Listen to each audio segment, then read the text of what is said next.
Good morning, children. In the previous video, we have studied about the magnetic effect of electric current and how the wire, when current passes through it, it behaves like a magnet. We had also performed one activity. Now, in this video, we will study about electromagnet.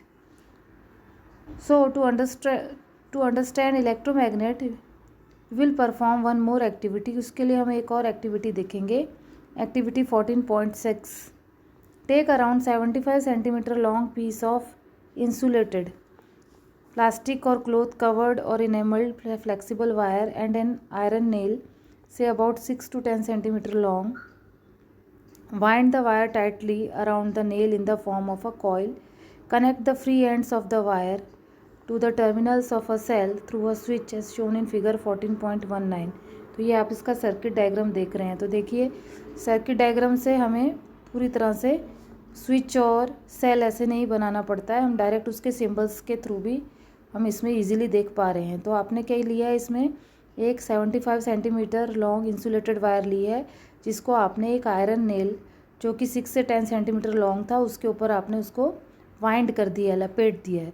और फिर उसके दोनों and से हमने एक and से उसको cell से कनेक्ट किया है और दूसरे एंड से स्विच से होते हुए दूसरे टर्मिनल, नेगेटिव टर्मिनल है जो सेल का, उससे कनेक्ट किया है. तो अब इसमें हम देखेंगे कि क्या होता है. प्लेस सम पिंस ऑन और near the end of the nail. तो आप एक नीचे एक प्लेट में इसके नीचे जहाँ पे आपने नेल्स को क्या किया है, नेल के ऊपर जो वो वायर को वाइंड किया है उसके नीचे आपको एक ट्रे रख देनी है और यहाँ उसके नीचे आपको पिंस रख देनी है. कुछ भी आप इस तरह से कर सकते हैं. Now switch on the current. उसके बाद आपको स्विच ऑन करना है करंट के लिए, करंट को पास होने देना है. व्हाट हैपन्स, तो क्या होगा. Do the pins cling to the tip of the nail. क्या जो पिंस नीचे हैं वो उसके ऊपर क्लिंग होनी, चिपकनी शुरू हो जाएंगी. Yes, the pins cling to the tip of the nail. Switch off the current. उसके बाद आपको स्विच को ऑफ कर देना है, करंट स्विच को ऑफ कर देना है. तो फिर आप क्या देखेंगे, are the pin still clinging to the end of the nail. तो जब हम स्विच को ऑफ पोजीशन में करेंगे तो वो जो अपना मैग्नेटिज्म जो नेल के अंदर जो वायर को लपेट जो उसके ऊपर वाइंड करके आया था, तो वो अपना मैग्नेटिज्म लूज़ कर देगा. यानी कि जो पिंस थी वो वापस पिंस क्या होंगी, नीचे की तरफ गिर जाएंगी. The coil in the above activity behaves like a magnet. तो इससे हमें ये पता चलता है कि जब कॉयल को हमने, जो हमारा एक कॉयल बन गया, जब हमने नेल को उसके ऊपर वायर से वाइंड कर दिया तो वो हमारा एक मैग्नेटिक कॉयल बन जाता है. तो जब हम उसमें करंट को पास करते हैं तब वो क्या होता है, वो पिंस उससे क्लिंग हो जाती हैं, चिपक जाती हैं. और जैसे ही हम स्विच ऑफ करते हैं तो उसमें से मैग्नेटिज्म का इफ़ेक्ट चला जाता है और वो सारी की सारी पिंस गिर जाती हैं. तो when the electric current is switched off the coil generally loses its magnetism. Such coils are called electromagnets. इन्हीं कॉइल्स को हम बोलते हैं, इसी टाइप के कॉइल्स को इलेक्ट्रोमैग्नेट्स कहते हैं. The electromagnets can be made very strong and can lift very heavy loads. तो इसीलिए जो इलेक्ट्रोमैग्नेट्स जिन चीज़ों के ऊपर, जिन व्हीकल्स पे लगाए जाते हैं या बड़ी बड़ी क्रेन्स पे लगाए जाते हैं, तो वो क्या है, वो जो होते हैं वो बहुत हैवी लोड को उठा सकते हैं, इतने स्ट्रॉन्ग होते हैं. Do you remember the crane about which you read in chapter 13 in class 6, the end of which a crane has a strong electromagnet attach to it. तो आपने क्लास 6 में चैप्टर 13 में पढ़ा था कि किस तरह से, अगर आपको याद होगा, कि जो क्रेन के होती है उसके अंदर सबसे स्ट्रॉन्ग इलेक्ट्रोमैग्नेट होता है जो उससे अटैच होता है और जिसकी वजह से वो क्या करता है, जो मैग्नेटिक मटेरियल होता है, जो जंक मटेरियल में से मैग्नेटिक मटेरियल को अलग कर देता है. The electromagnets are also use to separate magnetic material from the junk.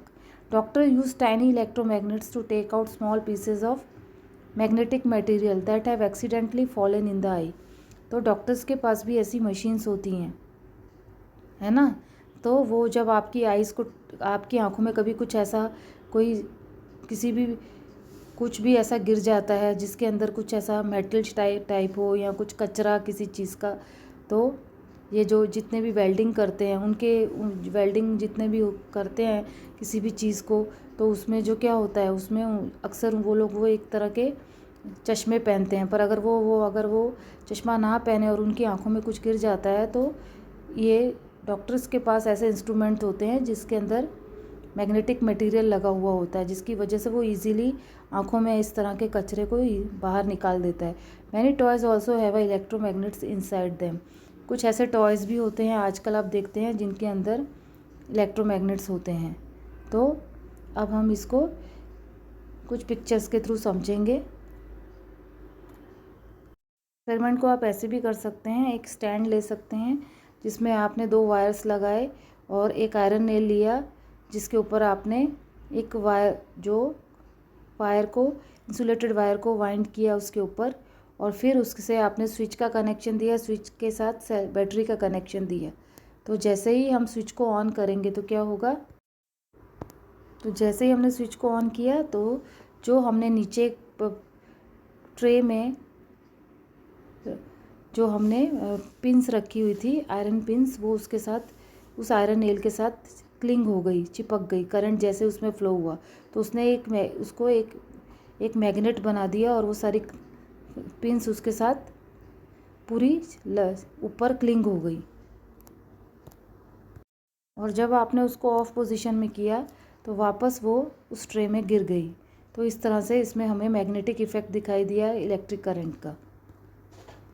तो ये पिक्चर में आप देख सकते हैं जो क्रेन्स होती हैं वो इस तरह से उनके ऊपर इस तरह के बड़े बड़े इलेक्ट्रोमैग्नेट्स लगे होते हैं, जो वो लोग कहाँ से जहाँ पे जंक मटेरियल पड़ा होता है, जहाँ पे पूरे जो बड़ा बड़ा जिसके अंदर सारे मेटल्स का कचरा होता है, उसमें से वो क्या करता है, वो सारे ये मैग्नेट की वजह से वो जो काम की चीज़ें होती हैं उसको वो उससे अलग कर लेते हैं, वो उससे चिपक जाता है मैग्नेट की वजह से। इस तरह से डॉक्टर्स के पास ये इंस्ट्रूमेंट होते हैं जो वो जिनके अंदर इलेक्ट्रोमैग्नेट्स होते हैं, और आइज़ के अंदर जो बड़े से बड़ी प्रॉब्लम वाली चीज़ जो हम इजीली ऐसे नहीं निकाल पाते, वो ऐसे इसको आराम से निकाल लेते हैं अपने इंस्ट्रूमेंट से। तो इस तरह से आप ये इलेक्ट्रोमैग्नेट्स के बारे में अच्छे से समझ गए होंगे। So in the next video we will study about an electric bell. Electric bell किस तरह से वर्क करती है उसके बारे में हम पढ़ेंगे।